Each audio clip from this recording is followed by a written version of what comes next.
Salam para pemirsa, puji Tuhan kita boleh bertemu kembali. Kami dari ASI membawakan berita ASI kepada Bapak Ibu sekalian dan para panelis sudah ada bersama dengan kita. Ada Pak Adri, apa kabar Pak Adri?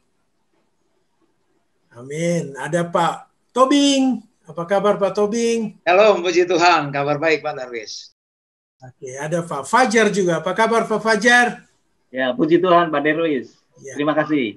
Sebelum kita mulai diskusi dan pendalaman Alkitab kali ini, mari kita berdoa. Kami undang Pak Fajar untuk memimpin dalam doa. Silakan Pak Fajar. Baik, kita satu dalam doa. Bapa kami yang di surga, pada pagi yang indah ini Tuhan, kami akan mempelajari firman Tuhan melalui pelajaran sekolah sahabat, itu tentang tentang orang Kristen dan pekerjaan. Kiranya Roh Kudus-Mu dan terang dari surga, supaya mendiami hati serta pikiran kami, supaya kami dapat boleh sampaikan ini kepada pemirsa dimanapun mereka berada. Mereka memahami akan pekerjaan utama mereka di dalam membantu dan menyokong pekerjaan Tuhan. Kami serahkan sepanjang diskusi pada pagi hari ini ke dalam tangan-Mu Yesus Kristus, penebus dan juru selamat kami. Amin.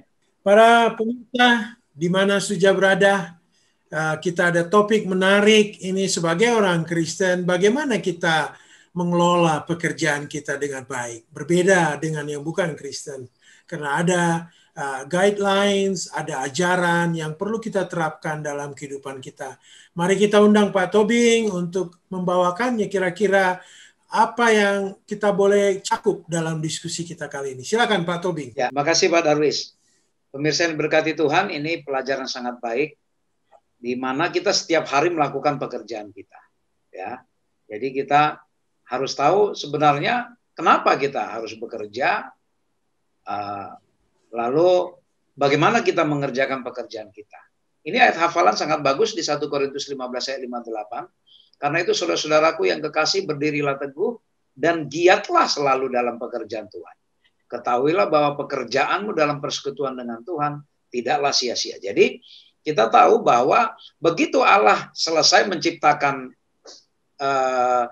6 hari menciptakan isi bumi ini, maka Allah langsung menugaskan kepada Adam dan Hawa. Ya, menugaskan berarti memberi pekerjaan. Ya, kelolalah bumi ini, ya, kelolalah bumi ini supaya semuanya terawat dengan baik. Jadi sebenarnya spirit awal bekerja itu memang ide dari Tuhan. Ya, ide dari Tuhan. Jadi bukan karena setelah berdosa orang lalu bekerja, bukan. Sebelum berdosa pun memang orang manusia ini memang harusnya tadinya bekerja. Tapi tujuannya apa? Bukan untuk keuntungan diri sebenarnya. Makanya Adam dan Hawa itu dulu disuruh untuk mengelola ya tumbuh-tumbuhan dan binatang, menjaga keseimbangan ekosistem. Ya, tetapi setelah berdosa, mulai pandangan orang berbeda. Bekerja itu bukan hanya sekedar bagaimana survive, bertahan hidup, tetapi mulai memperkaya diri, tidak perlu memikirkan orang lain. Ya, kalau dalam skala yang besar, unsur-unsur bumi ini, sumber daya alam dirusak pun nggak apa-apa, dieksploitasi. Yang penting dia kaya, gitu ya. Lalu yang pintar mengeksploitasi yang bodoh, ya kan? Yang kaya mengeksploitasi yang miskin. Nah, ini mulai bergeser prinsip pekerjaan ini. Jadi seharusnya kita memandang bahwa pekerjaan itu orang bekerja itu bukan sebuah beban, bukan sebuah kutuk, tapi itu berkat dari Tuhan. Ya, itu makanya kalau orang Yahudi dulu itu punya budaya atau punya sebuah filosofi, dikatakan kalau ada seorang bapak ya tidak mengajarkan keterampilan hidup ke anak-anaknya, skill of life gitu ya, bagaimana bekerja, itu sama saja dikatakan orang tua itu, si bapak itu membesarkan seorang penjahat. Ya, kalau anak tidak dilengkapi dengan keterampilan bekerja, ini sama saja nanti menjadi penjahat, menjadi penganggur gitu ya. Nah, satu minggu ini kita akan mempelajari bagaimana Alkitab mengajak kita supaya kita menjadi pekerja-pekerja yang baik, pekerja yang jujur, pekerja yang membawa kemuliaan Tuhan. Dan kita belajar Yesus juga dulu rajin bekerja, membantu orang tuanya sebagai pengrajin kayu. Paulus dalam pelayanannya, dia juga rajin. Dia bikin tenda, dia jual untuk memenuhi kehidupannya. Nah, jadi prinsipnya satu minggu ini Pak Darwis, bagaimana kita pekerjaan yang kita lakukan itu membawa kita kepada pengenalan akan Tuhan dan bagaimana menghadirkan Tuhan di pekerjaan kita. Jadi itu yang prinsip yang kita harus pegang dalam pekerjaan apapun, kita harus menghadirkan Tuhan di pekerjaan kita. Kalau sudah seperti itu, mana mungkin kita mau bertindak, katakan bekerja tidak jujur. Misalnya yang berbisnis, apa bisa dia berbisnis tidak jujur kalau dia menghadirkan Tuhan? Tidak mungkin. Kalau Tuhan hadir, dia pasti akan berbisnis dengan baik. Saya kira itu Pak Darwis sebagai pengantar bagi kita satu minggu ini. Ya, Pak Tobing mungkin kasih satu tip gini, gimana kita bukan bekerja di organisasi gereja, kita bekerja secara bebas. Bagaimana Pak Tobing supaya apa yang kita lakukan itu betul-betul untuk membawa berkat, untuk membawa kemuliaan untuk pekerjaan Tuhan. Silakan Pak Tobing. Iya, saya kira ini pertanyaan yang sangat kritis ya, bahwa banyak orang berpikir bekerja bagi Tuhan itu adalah orang-orang yang hanya bekerja di organisasi gereja. Padahal Tuhan punya maksud yang baik. Ada orang-orang diizinkan bekerja di berbagai bidang di luar organisasi gereja. Sebenarnya supaya apa? Supaya kita di sana, di tempat kerja kita masing-masing itu, orang bisa mengenal Tuhan melalui bagaimana cara kita bekerja. Bagaimana kita menjadi pekerja yang bertanggung jawab. Oh, orang lihat, oh ini benar, ini anak Tuhan ini. Ya, semua pekerjaan yang kita berikan dipertanggungjawabkan dengan jujur. Disitulah kita bisa menjadi berkat. Justru kita harus berterima kasih ya kalau kita bekerja sesuai apapun yang kita kerjakan sekarang, profesi apapun itu, pastikan bahwa kita memang harus jadi berkat di profesi itu. Harus nama Tuhan yang dimuliakan. Itu Pak Darwis. Ya, terima kasih Pak Tobing. Saya mau ke Pak Kaunang nih. Pak Kaunang. Shalom. Mengenai berbagai sisi pekerjaan Pak Kaunang. Apa maksudnya ini? Tolong silakan Pak Kaunang boleh uraikan. Silakan Pak Kaunang. Oke, saya tertarik untuk memaparkan dua sisi. Kata manajemen dan kata manage, oke? Pada saat manusia berada di Taman Eden. Artinya begini, bos mereka adalah Allah. Chief Executive Officer adalah Allah, oke? Otomatis level management adalah reportingnya, laporannya kepada Allah. Dan secara job description dan job specification sangat mudah. Karena mereka bermitra dengan Allah. Mengelola atas instruksi Allah. Tidak masuk kepada ranah dosa. Ini yang menarik. Namun, setelah mereka berpindah kepada satu ruang lingkup, kehidupan yang dikatakan dalam buku Pengkhotbah 3, ayat 12 dan 13 tentang kata jeripaya, berarti fungsi kontrol adalah manusia itu sendiri. Itulah sebabnya kita akan coba bahas poin yang pertama. Oke, kerja itu adalah satu talenta. Kerja itu adalah berkat. Kerja itu kalau orang lihat kita keluar jam 7 pagi, oh luar biasa Pak Darwis, luar biasa Pak Tobing, dan sebagainya. Itu adalah berkat dan talenta. Nah, kita tidak belajar sekedar memenuhi ekonomi atau memenuhi standar image. Tetapi yang kita belajar, saya tertarik kepada kata dan berulang-ulang diajarkan melalui pendidikan Kristen di sekolah-sekolah kita. Yang pertama adalah sisi mental, oke? Diajar semua berkaitan dengan mental, oke? Yang kedua, kita diajar tentang kata fisik. Diajar memang sebenar-benarnya, sebagus-bagusnya. Karena untuk masuk kepada level yang berikut adalah emosional yang bagus, emosional yang sehat. Dan yang terutama balik lagi kepada manajemen Taman Eden adalah yang kita sebut dengan spiritual approaching. Nah, itulah sebabnya pada saat kita keluar, maka talenta atau kemampuan atau apa yang kita dapat di bangku kuliah mengarahkan kepada yang saya sebut dalam human resources adalah human capital management. Oke? Human capital. Kita bukan jadi sumber tetapi jadi aset, jadi modal. Nah, dengan demikian maka struktur manage pekerjaan itu terarah. Balik lagi kepada konsep Taman Eden. Pada saat kita mengelola 4T, time, treasurer, dan sebagainya, balik lagi kepada spiritual. Berarti pekerjaan yang diberikan kesempatan oleh Allah kepada kita, kita kembalikan 10%. Ataupun semuanya hanya kepada kemuliaan Allah. Poin yang berikut, Kalau kita bekerja sebagai human capital, apalagi teori manajemen, behavior teori berdasarkan rencana Allah, maka mau dia hard skill, mau dia soft skill, banyak sekarang orang-orang yang bekerja bukan lagi employee, tetapi apa? Sebagai pekerja atau usahawan. Tidak ada masalah sana. Tetapi balik lagi kepada pendidikan Kristen adalah mari kita mencari Tuhan pada pagi hari sebelum kita bekerja. Mari kita melakukan suatu aktivitas ataupun sesuai talenta kita adalah untuk menghilangkan image jeripaya. Oke? Mengapa? Jeripaya ini adalah akibat dosa. Kalau kita berpikir terus mencari nafkah, kita akan mati dan tidak memiliki pengharapan. Itulah sebabnya dikaitkan dengan buku Kejadian 3:19, mari kita nomor satukan Allah lagi. Sehingga cara pandang Allah yang kita pikirkan, maka pekerjaan itu tidak menjadi beban bagi kita.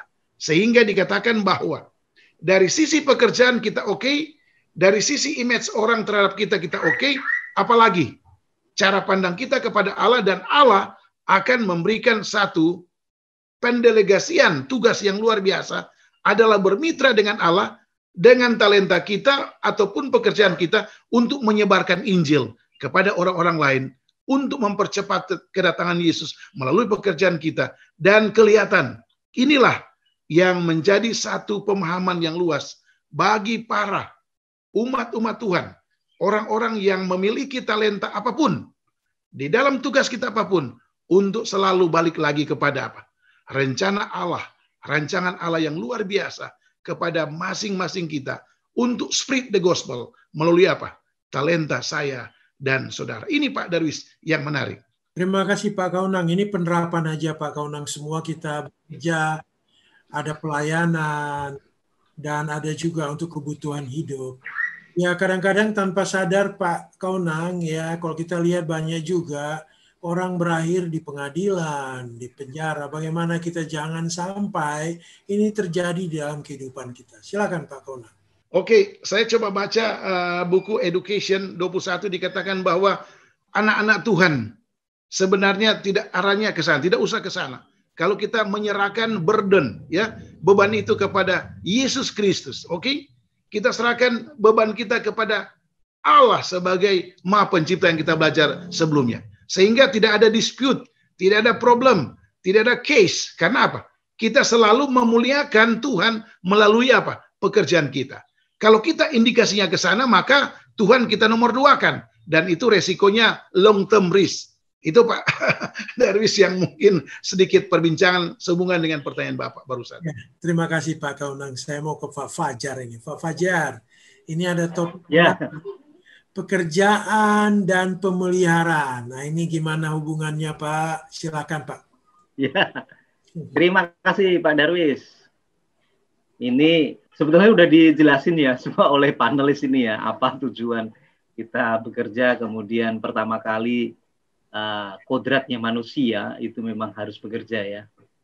Yang paling senang ini di pelajaran yang hari Senin ini, memang pekerjaan itu selalu berhubungan dengan melakukan sesuatu yang bisa menghasilkan, memiliki satu nilai.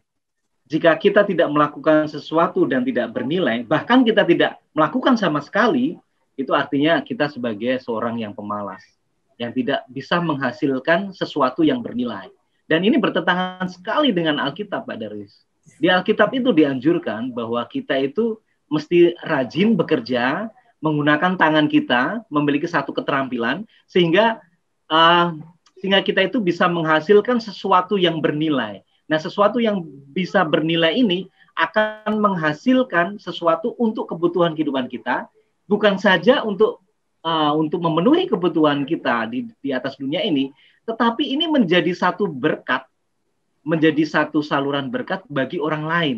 Jadi bukan hanya kita yang menikmati berkat daripada Tuhan, tetapi berkat juga itu bisa kita salurkan kepada orang lain juga. Nah, yang paling saya senang sekali di sini Pak Darwis adalah bahwa Tuhan itu memberikan garansi bagi kita. Itu di dalam Amsal 10 ayat yang ke-4 terlebih dahulu ya. Amsal 10 ayat 4. Tangan yang lambat membuat miskin, tetapi tangan orang rajin menjadikan kaya. Jadi oleh karena kerajinan kita, ketekunan kita bisa menjadikan sesuatu yang kaya. Kaya itu memang berkat daripada Tuhan. Dan ini janji jaminan daripada Tuhan. Ulangan 16 ayat 15, 7 hari lamanya harus engkau mengadakan perayaan bagi Tuhan Allahmu di tempat yang akan dipilih Tuhan, sebab Tuhan Allahmu akan memberkati engkau dalam segala hasil tanahmu dan dalam segala usahamu. Ini yang patut kita garis bawahi. Memberkati engkau dalam segala hasil tanahmu dan dalam segala usahamu, sehingga engkau dapat bersukaria dengan sungguh-sungguh. Ini jaminan atau garansi daripada Tuhan. Kalau kita rajin, tidak menjadi pemalas, tangan kita terampil, kita menjadi kaya, dan kaya itu memang berkat daripada Tuhan. Dia akan memberkati hasil usaha yang sudah kita lakukan ya, dengan tekun ya.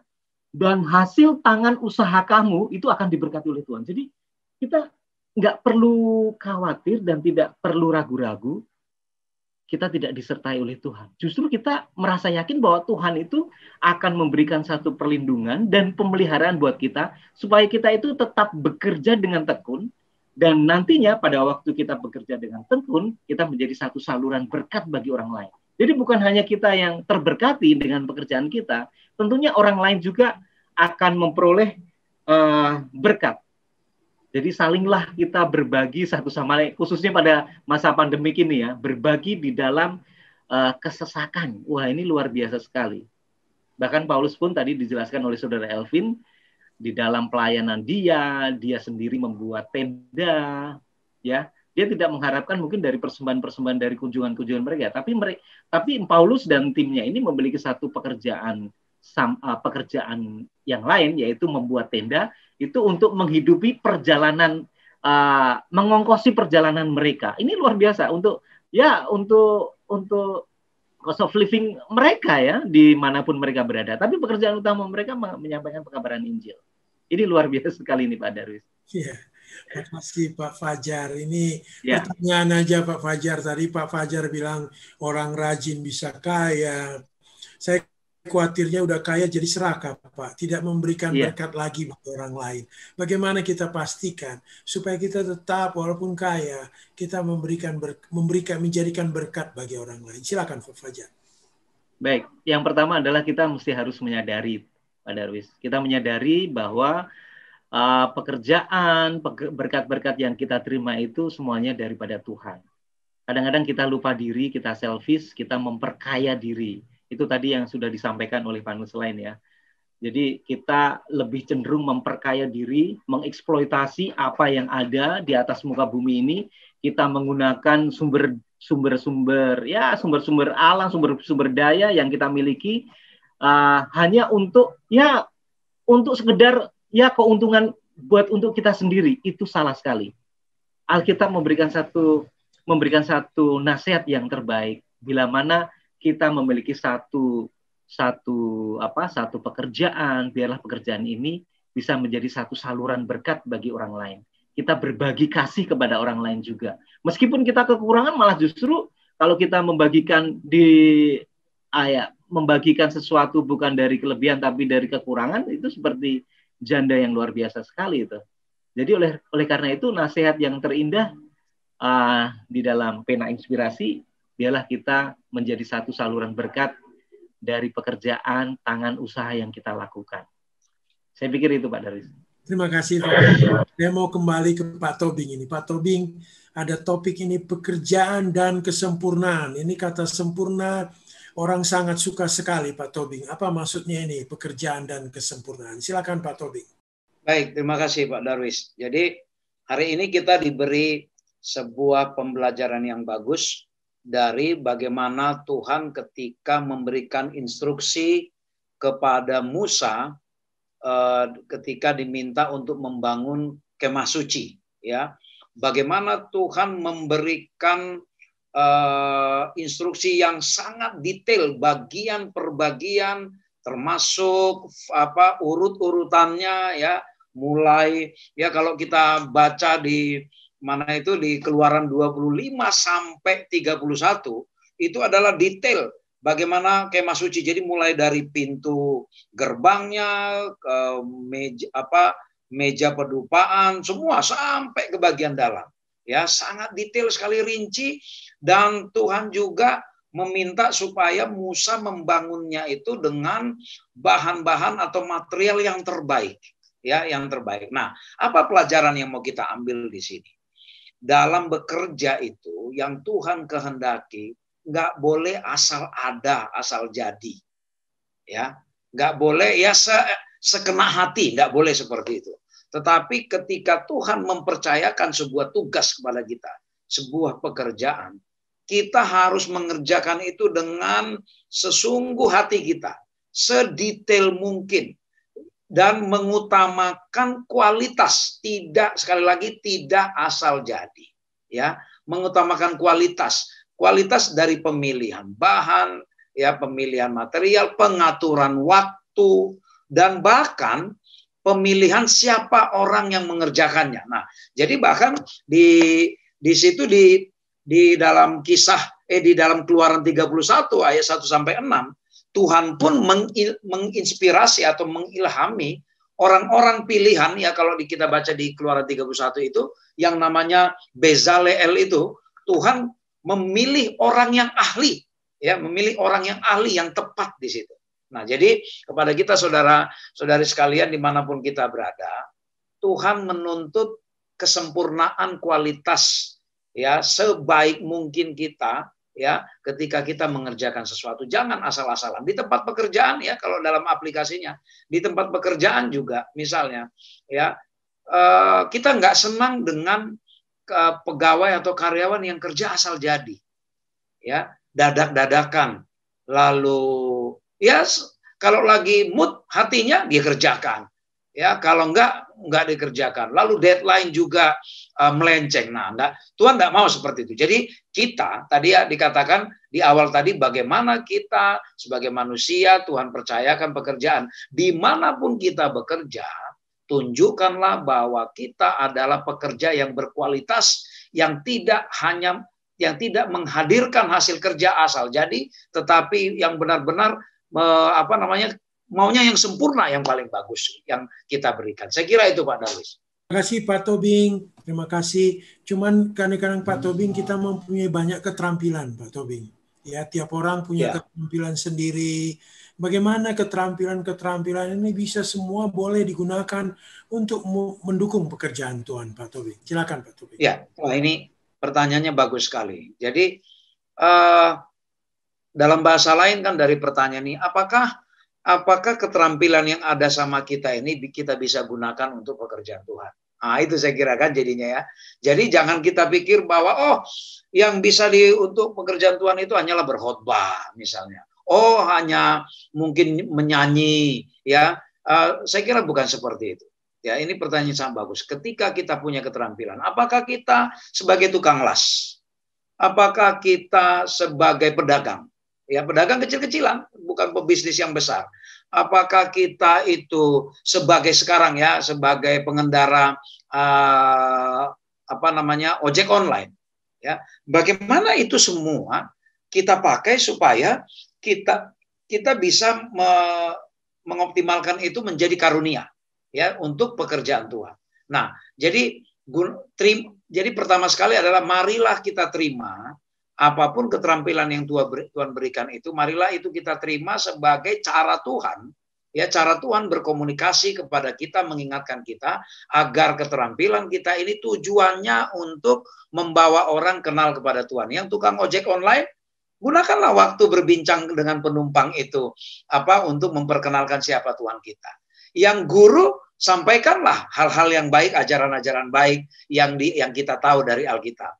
Yang berbisnis, tunjukkanlah bahwa kita berbisnis yang jujur. Nah, nanti dari situ, ya, dari situ ketika kita berbincang dengan penjual misalnya yang jualan, katakan kita jualan sayur. Kita berbincang di situ bahwa kita katakan, ya, ini hanya semua berkat kemurahan Tuhan. Kalau bukan karena berkat kemurahan Tuhan, kalau hanya dari dagang sayur, tidak mungkin anak-anak saya bisa sekolah, tidak mungkin kami bisa hidup. Ini hanya karena kebaikan Tuhan. Itu saja sudah menjadi cara yang baik, kelihatannya kecil, tetapi itu menjadi cara yang baik memperkenalkan Tuhan. Saya kira itu, Pak Darwis. Terima kasih Pak Tobing. Saya mau kembali ke Pak Adri Kaunang ini. Pak Adri Kaunang, ada topik pekerjaan dan kerohanian. Nah, sekarang ini kita hubungkan dengan kerohanian. Silakan Pak Kaunang. Oke, shalom para pemirsa dimanapun saudara berada. Saya tertarik dengan kata service excellent, oke? Melakukan atau melayani dengan baik. Dan rata-rata kita tahu bersama, ya. Di dunia perbankan saya kurang lebih 23 tahun di dunia bank, ya. Jadi saya lihat Satpam PUM, selamat pagi, ya. Teller, selamat pagi, dengan senyuman. Artinya ada service ditambah dengan excellent. Saya mau coba rangkaikan hubungan dulu dengan Daniel, Sadrak, Mesak, dan Abednego. Atau Daniel, Hananya, Misael, Asaria. Ini salah satu contoh bahwa rohani ini dapat mewarnai akan pekerjaan yang ditugaskan. Jadi saya percaya begini, kalau seandainya satu karyawan dia melihat core value, nilai-nilai dari budaya perusahaan itu, maka dia akan mengembangkan karakter buildingnya secara pribadi dan secara tim. Maka tercapai yang saya sebut dengan apa? Visi misi dari satu perusahaan. Namun saya tidak berbicara dengan itu. Di dalam buku Kamus Expository Dictionary of New Testament Word dikatakan bahwa orang rohani sebagai orang yang memanifestasikan buah roh dengan caranya sendiri. Itulah sebabnya ada satu kesaksian di sini bahwa orang ini tidak disebutkan namanya, dia tertarik kepada orang-orang yang melayani di rumah sakit tersebut. Saya katakan rumah sakit Advent Florida lah ya. Pada saat dia melayani sama dengan rumah sakit lainnya, employee-nya sama dengan rumah sakit lainnya. Tetapi pada saat dia mendatangi kamar tersebut, dia berkata dengan lemah lembut, oke? Ditambah dengan skill atau keahlian dia sebagai perawat. Hari besok dia lihat perawat datang, dia melayani dengan skill dan performas, tapi dengan kesabaran. Luar biasa, bingung nih orang ini yang melihat perawat-perawat kita. Besok dia lihat lagi dokter yang memiliki keahlian atau expertise di bidang tertentu, tapi datang dengan kelemah lembutan. Nah, inilah yang disebut dengan karyawan rohani yang merefleksikan buah-buah roh. Jadi saya percaya pelajaran ini sangat luar biasa baiknya. Oke, bagi kita yang bekerja di organisasi gereja, oke, bagi kita yang disebut orang rohani yang bekerja di luar sana, memang kita karena efek sin ya, efek dosa, maka kadang-kadang kita buat fraud juga ya, dan itu harus diakui oleh setiap karyawan yang Advent ataupun non-Advent. Ini biasa akibat dosa. Tetapi pelajaran kita mengingatkan kita bahwa ada satu pelajaran yang diberikan oleh Rasul Paulus sebagai soft skill. Saya sebut dengan soft skill ya Pak Darwis, karena dikatakan bahwa soft skill itu berhubungan dengan kasih, sukacita, damai sejahtera, kesabaran, kemurahan, kebaikan, kesetiaan, kelemah lembutan, dan penguasaan diri. Oke, inilah soft skill. Jadi dia mau tamat dari UI, yang punya gelar S1, S2, yang Advent, mau dari UNAI atau UNCLAP, marilah kita bekerja untuk saat ini. Untuk kondisi dunia, mau COVID atau tidak, marilah kita sejajarkan selalu bahwa buah roh ini di atas dari skill, dari kemampuan, dari talenta, sehingga penjabaran itu akan berlangsung jangka panjang seperti kesaksian dari seorang teman yang membawa temannya, dan akhirnya endingnya ada kemungkinan sembuh ya. Dan ini merupakan bagian yang paling penting bagi umat-umat Tuhan untuk selalu menyadari bahwa resep dari Rasul Paulus itu sangat jitu bila mana kita kombinasikan dengan gelar baik itu S1, S2, S3 dan sebagainya, dimanapun kita berada, right man on the right places ya. Itu Pak Darwis yang menarik dari pemahaman yang Pak Darwis tanyakan tadi. Ya Pak Kaunang, ini secara sederhana kita bekerja di mana-mana, kita juga bekerja dengan orang lain sekalipun. Bagaimana kita pastikan bahwa orang melihat di dalam pekerjaan kita itu bahwa kita ini adalah seorang Kristen, sehingga bisa membedakan, wah ini Bapak ini Kristen ini. Silakan Pak Kaunang. Oke, tentunya para pemirsa memiliki pengalaman yang berbeda-beda. Tetapi untuk mengukur itu saya pernah ada satu di tempat atau di bank yang besar, 5 besar di dunia, dia menggunakan teori KPI, Key Performance Indicator, oke? Dan saya pernah mencapai titik maksimal yang bagus. Itu pada saat saya mengingat bahwa saya ini adalah Adventis. Saya ini mempelajari buah-buah roh. Sehingga pada saat disuruh bekerja, servis, atau lapangan, atau bekerja sesuai profesional, seorang accountant, saya pernah bekerja dengan baik dan ada piagam yang saya tunjuk sana, ada di dinding saya, rumah saya, yang menurut mereka adalah excellent. Nah, ada kemungkinan mood pada waktu itu bagus ya, dan sebagainya. Ditambah dengan rajin berdoa. Karena kita mungkin penatua waktu itu, ketua jemaat. Jadi semangat juang, semangat melayani sangat luar biasa. Sehingga kita bisa mempraktekkan talenta di jemaat itu ke eksternal job. Dan saya percaya Pak Darwis, Pak Tobing, dan Pak Jarod juga memiliki pengalaman sama, termasuk pemirsa.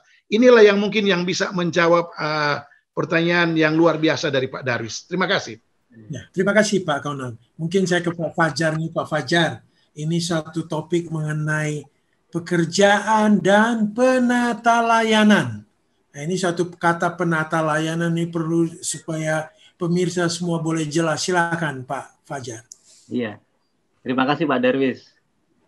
Kita singkat saja karena saya pikir pemirsa dimanapun mereka berada kan pasti sudah memahami ya akan penata layanan ini. Tapi dasar dari pelajaran khusus hari Kamis ini di dalam Pengkhotbah 9 ayat 10, segala sesuatu yang dijumpai tanganmu untuk dikerjakan, kerjakanlah itu sekuat tenaga.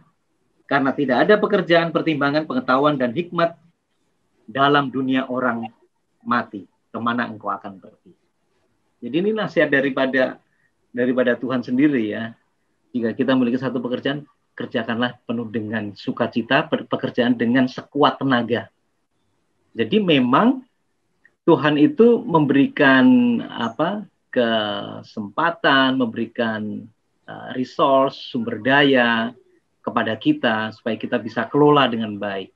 Jadi penata layanan ini bagaimana kita menjadi seorang manajer mengelola sesuatu yang dipercayakan oleh Tuhan dan menggali semua sumber daya yang ada hanya untuk kepujian kemuliaan bagi nama Tuhan dan menjadi satu berkat bagi orang lain juga.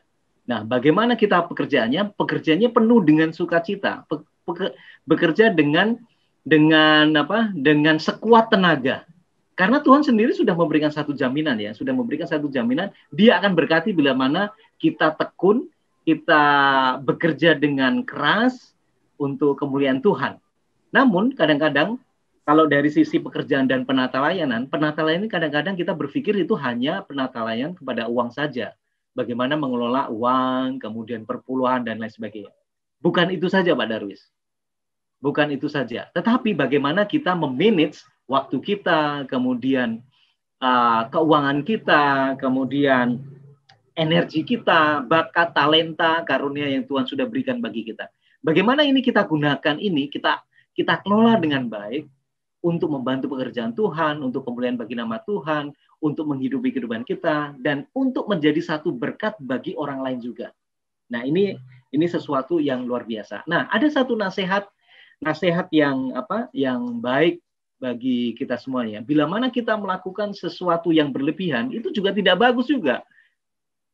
Ada dalam 1 Korintus 10 ayat yang ke-31 ya. Aku menjawab, jika engkau makan, atau jika engkau minum, atau jika engkau melakukan sesuatu yang lain, lakukanlah semuanya itu untuk kemuliaan Allah. Lakukanlah itu untuk semuanya itu untuk kemuliaan Allah. Jadi paling tidak kita memiliki satu segala sesuatu di atas dunia, di dalam kehidupan kita lakukanlah itu semuanya untuk kemuliaan Allah. Dan biarlah itu menjadi satu berkat juga bagi orang lain. Makasih Pak Fajar. Ini suatu pertanyaan kadang-kadang di kehidupan kita, ini kantor. Ini pekerjaan Tuhan. Kita selalu kotak-kotakan, Pak Fajar. Oh iya, betul. Iya, kadang-kadang behavior kita juga berbeda di kantor lain, di gereja lain. Ya, padahal ini adalah satu kesatuan menurut pelajaran kita. Bagaimana ini, Pak, supaya kita benar-benar apa sikap kita di gereja, apa sikap kita di kantor sehari-hari, semua adalah satu kesatuan penata layanan untuk melayani Tuhan. Silakan, Pak Fajar. Iya, menarik. Menarik sekali ini pertanyaannya. Terima kasih Pak Darwis ya. Kadang-kadang kita sebagai manusia, kita mengotak-ngotakkan kehidupan kita ya. Kadang-kadang kita kehidupan sebagai seorang pengusaha, mungkin sebagai seorang karyawan di kantor, atau mungkin di rekan bisnis, ada satu kehidupan yang keluarga ya, ada kehidupan keluarga, kemudian ada kehidupan yang penuh dengan ya ketenangan, santai, relaks, dan mungkin kehidupan di tetangga kita, di lingkungan kita. Banyak sekali kita kotak-kotakan. Kadang-kadang kita berperan menjadi seseorang yang berperan ganda. Kadang-kadang kita berbeda waktu kita di dalam keluarga. Berbeda kita mungkin jaga image di kantor sebagai seorang bos dan lain sebagainya.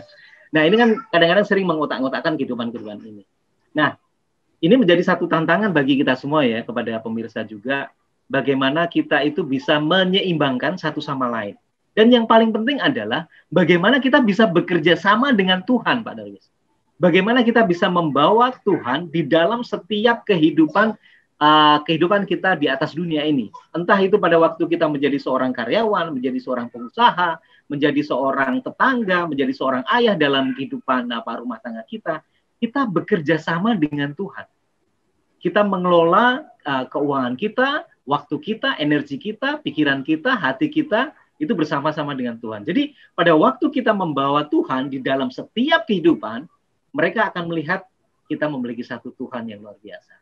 Jadi bagaimana kita bisa menyeimbangkan, bawalah Tuhan dalam setiap kehidupan yang di atas dunia ini pada waktu engkau dimanapun berada. Dimanapun kita berada, kita akan selalu membawa Tuhan. Terima kasih Pak Fajar, saya kembali ke Pak Tobing. Ini sudah di akhir dari diskusi kita, Pak Tobing.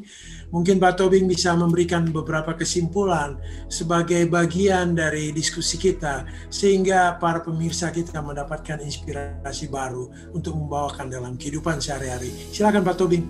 Baik, terima kasih Pak Darwis. Pemirsa yang diberkati Tuhan, jadi kesimpulan pelajaran kita dalam satu minggu ini mengingatkan kita bahwa jelas bekerja itu adalah sebuah berkat, ya, bukan sebuah kutukan.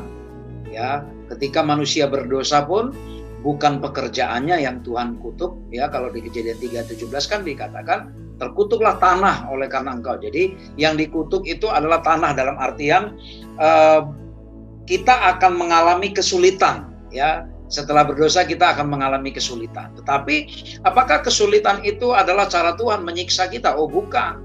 Tuhan hadirkan kesukaran dan kesulitan itu adalah sebagai cara Tuhan mendisiplin kita, ya. Cara Tuhan mendisiplin kita supaya kita mengingat, oh iya, inilah akibat dari dosa itu. Sehingga kita selalu teringat kepada Tuhan, sehingga kita tentu akan bergantung kepada Tuhan supaya di dalam kesulitan ini kita hanya mengandalkan Tuhan dan kita berkeyakinan bahwa Tuhan akan melepaskan kita dari kesulitan yang seperti ini kelak nanti di kerajaan surga.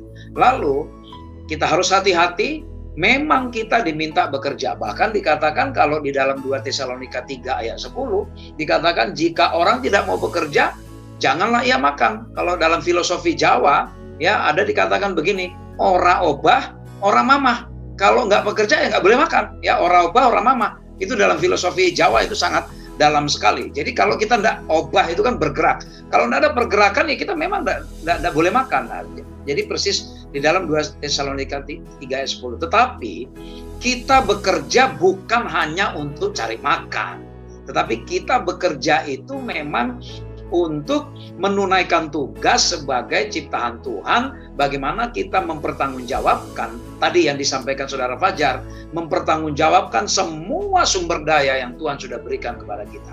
Dan hati-hati, adalah baik rajin bekerja, tapi jangan jadi bekerja itu sebagai berhala. Apa itu? Banyak orang yang disebut workaholic. Dia bangga bekerja dari 24 jam, bekerja 18 jam, 20 jam. Ya, ada orang berangkat pagi sekali, pulang tengah malam, terus seperti itu, tidak memperhatikan kesehatan tubuh, tidak punya waktu dengan keluarga, tidak punya waktu untuk membagikan firman Tuhan dengan orang lain. Nah, saya kira Tuhan sudah memberikan 24 jam itu bagi kita. 8 jam untuk bekerja, 8 jam istirahat, 8 jam untuk kehidupan sosial kita. Itu adalah pembagian yang sangat baik Tuhan berikan kepada kita. Jadi, sekali lagi, ya mari kita bekerja, kita terima pekerjaan ini dengan sukacita, lakukan pekerjaan yang terbaik, jangan asal jadi. Ya, ini adalah sebuah cara Tuhan untuk mendisiplinkan kita. Dan ingat, selama kita jadi manusia, selama kita hidup di dunia, bekerja adalah bagian hidup kita. Kalau tidak mau bekerja, ya jangan hidup. Kalau tidak mau bekerja, jangan jadi manusia. Itu dalam bahasa yang lebih ekstrim ya. Kalau tidak mau bekerja, ya jangan jadi manusia. Tapi kalau masih mau jadi manusia, ya memang harus bekerja. Itulah saya kira Pak Daris. Terima kasih Pak Tobing. Terima kasih Pak Adri Kaunang, Pak Fajar. Mudah-mudahan apa yang kita diskusikan kali ini boleh membawa berkat bagi pemirsa dimanapun berada. Baik, kita tutup diskusi kita dan kita undang Pak Tobing untuk memimpin dalam doa. Silakan Pak Tobing. Mari kita berdoa. Ya Bapa di surga, terima kasih Tuhan. Engkau Allah yang sungguh luar biasa, yang selalu menginginkan kami bekerja dengan sempurna, dengan baik. Karena Tuhan juga sudah menunjukkan teladan yang baik. Bagaimana Tuhan bekerja, melakukan segala sesuatu dengan sungguh-sungguh. Tidak asal jadi, tetapi benar-benar apapun yang kami kerjakan itu untuk kemuliaan Tuhan. Biarlah Tuhan melalui kuasa Roh Kudus-Mu, di setiap tanggung jawab kepercayaan yang Tuhan berikan kepada kami, sekecil apapun itu Tuhan, kami lakukan itu dengan sepenuh hati, dengan hati yang tertuju kepada Tuhan, sehingga kami bisa mempertanggungjawabkan itu dengan baik. Dan dimanapun kami bekerja, kami biarlah selalu menghadirkan Tuhan di dalam pekerjaan kami, sehingga Engkau mendapati kami sebagai pekerja yang jujur, bijaksana, dan bersungguh-sungguh. Dan tentu biarlah juga melalui pekerjaan kami, nama Tuhan dikenal. Diberkatilah pemirsa dimanapun berada, agar kami semua menjadi pekerja-pekerja yang menggambarkan pekerja sorga, yang membawa kemuliaan nama Tuhan. Hadirlah Engkau Tuhan melalui berkat-berkat yang Tuhan berikan kepada kami di dalam kehidupan kami sehari-hari, melalui tugas dan tanggung jawab yang Tuhan sudah percayakan bagi kami. Kami sampaikan doa ini hanya di dalam nama Yesus yang sudah menjadi juru selamat dan penebus kami dari dosa. Amin. Amin. Para pemirsa dimanapun berada, kami selalu mendoakan bapak-bapak, ibu-ibu, semua anak muda, siapapun yang rajin mendengarkan diskusi kami ini. Kami berharap ini membawa berkat bagi kita semua dan boleh membagikan diskusi ini kepada siapapun, sehingga mereka juga mendapatkan berkat yang sama. Tuhan menyertai kita. Shalom. Shalom. Terima kasih. Terima kasih.